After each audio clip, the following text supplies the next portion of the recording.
So అటువంటి జీవితము లోకములో ఉన్నటువంటి ఆ పాపములో ఉన్నటువంటి వ్యక్తి యొక్క జీవితం.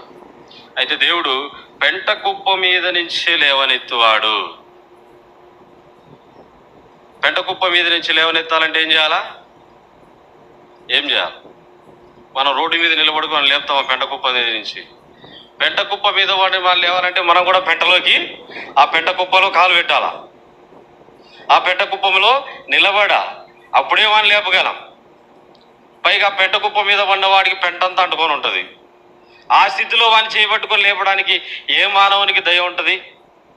ఏ మనిషి అయినా సాహసిస్తాడా?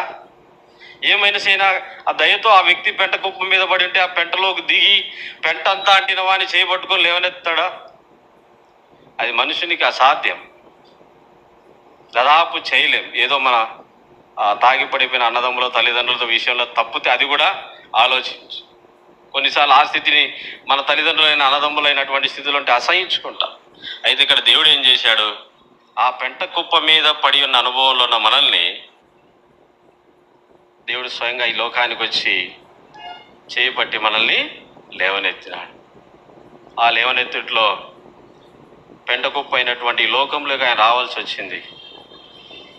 పెంట అంటిన ఆ పాపపు పెంట అంటిన మన శరీరాలను, మన జీవితాలను ఆయన పుణ్య రక్తంతో కార్చి కడిగి ఆయన మనల్ని లేవనెత్తి. పెంట కుప్ప నుంచి లేవనెత్తడం ఒక చిన్న మాటతో మనం ఆరాధించదు కాదు. అందులో దాగినటువంటి దేవుని యొక్క త్యాగం. ఎక్కడలో పరలోకములో కోటాని కోట్ల కెరూబులు దేవదూతల సమక్షంలో ఆరాధించబడుచున్న ఆయన పెంట కుప్ప మీద పడిన అనుభవంలో మనల్ని లేవనెత్తడానికి ఈ లోకానికి రావడం. ఏ పాపం ఎరుగని ఆయన మన కొరకు పాపముగా చేయబడ్డాడు. ఆ సైన్యములకు అధిపతి అయిన దేవుడు ఒక చిన్న సైనికుడి చేత చెంపదెబ్బ తిన్నాడు.